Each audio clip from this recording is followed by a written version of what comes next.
इस वीडियो में आपको पढ़ाऊंगा प्रश्नावली 4.2 प्रश्न 1 पार्ट 1। प्रश्नावली 4.1 में आपने सीखा कि अगर हमें किसी चतुर्भुज की 4 भुजाओं और एक विकर्ण की माप दे रखी हो तो हम ऐसे चतुर्भुज की रचना कर सकते हैं। इस वीडियो में आप सीखेंगे यदि किसी चतुर्भुज की 3 भुजाओं और 2 विकर्णों की माप दे रखी हो तो हम उन चतुर्भुजों की रचना कैसे करते हैं। तो चलिए शुरू करते हैं। प्रश्न नंबर फर्स्ट पार्ट फर्स्ट, चतुर्भुज LIFT की हमें रचना करनी है जिसमें LI की माप दे रखी है 4 सेंटीमीटर, IF की माप है 3 सेंटीमीटर, TL की माप है 2.5 सेंटीमीटर, LF की माप है 4.5 सेंटीमीटर और IT की माप है 4 सेंटीमीटर। ठीक है बच्चों, तो इन मापों से हमें क्या करना है, LIFT चतुर्भुज की रचना करना है। तो सबसे पहले हम किसी भी चतुर्भुज की रचना करने के लिए बच्चों क्या करते हैं, उसकी एक कच्ची आकृति बना लेते हैं। ठीक है, तो हम इसकी कच्ची आकृति बना लेते हैं LIFT की।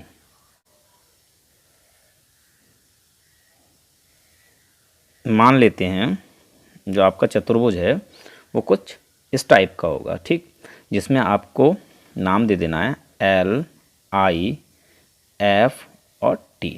ये हमने नाम दे दिया इस चतुर्भुज का।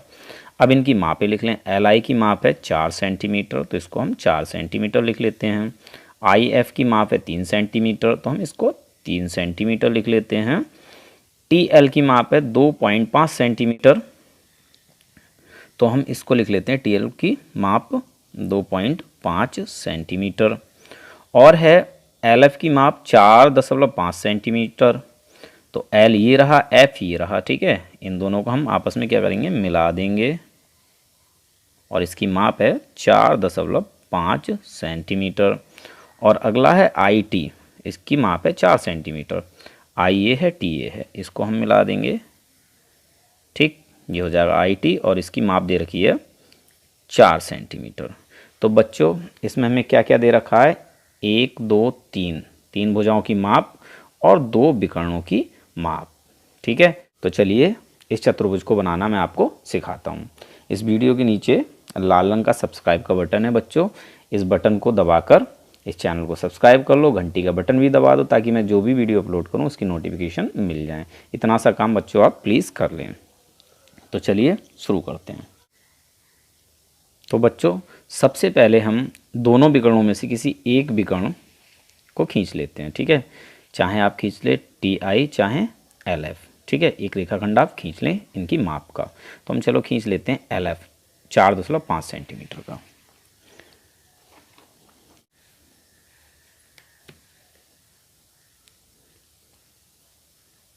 ये रहा 4 सेंटीमीटर और ये 4.5। ठीक है बच्चों, तो हम ये एक रेखाखंड खींच लेते हैं। ठीक है, और इसको नाम दे देते हैं L और F। ठीक है, इसको नाम दे दो L और इसको नाम दे दो F और ये इसकी माप लिख दो 4.5 सेंटीमीटर।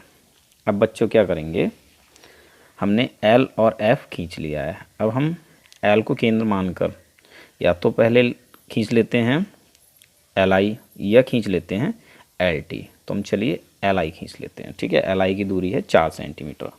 हम क्या करेंगे, प्रकार में 4 सेंटीमीटर की दूरी भर लेंगे।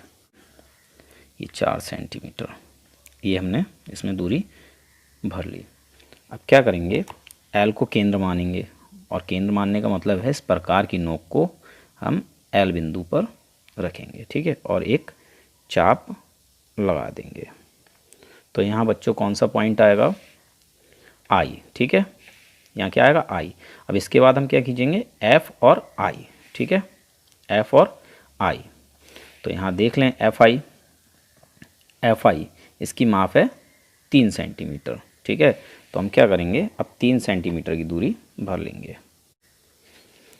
देखिए बच्चों 3 सेंटीमीटर की दूरी हम प्रकार में अब भर लेते हैं। ये रही 3 सेंटीमीटर। ठीक है, अब हम क्या करेंगे, F को केंद्र मानकर जो हमने L से चाप लगाया था ये इसको हम काट देंगे।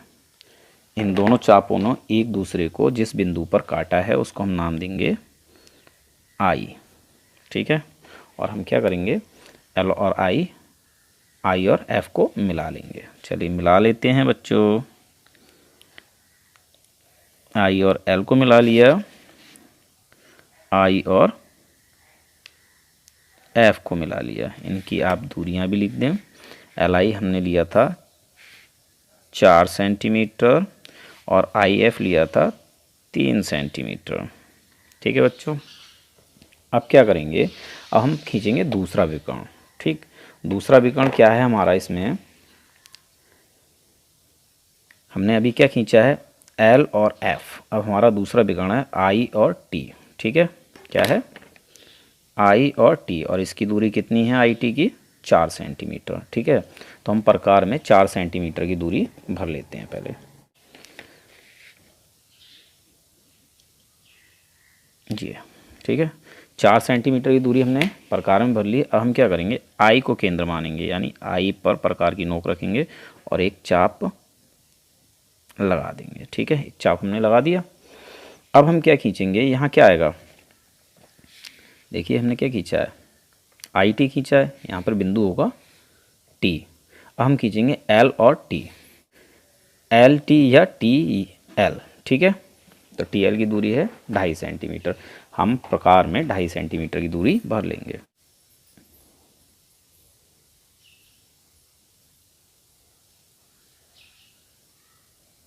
ये बच्चों हमने प्रकार में 2.5 सेंटीमीटर की दूरी भर ली। अब हम क्या करेंगे, एल को केंद्र मानकर आई से जो हमने ये चाप लगाया इसे काट देंगे।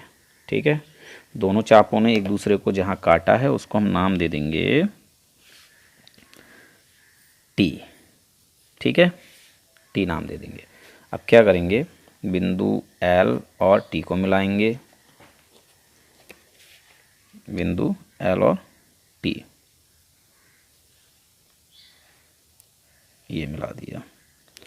बिंदु एफ और टी को मिलाएंगे, बिंदु एफ और टी को मिला दिया, और बिंदु आई और टी को मिलाएंगे। ठीक है, बिंदु आई और टी को, आई और टी की दूरी है 4 सेंटीमीटर, तो यहाँ लिख देंगे 4 सेंटीमीटर। एल टी दिया है 2.5 सेंटीमीटर और टी एफ नहीं दिया है, तो हमारी दूरियां हो गई एक भुजा की, दूसरी भुजा की और तीसरी भुजा की, और दोनों विकर्णों की। ठीक है, तो इस प्रकार से हमने इस चतुर्भुज की रचना की है। मिलते हैं अपनी नेक्स्ट वीडियो में।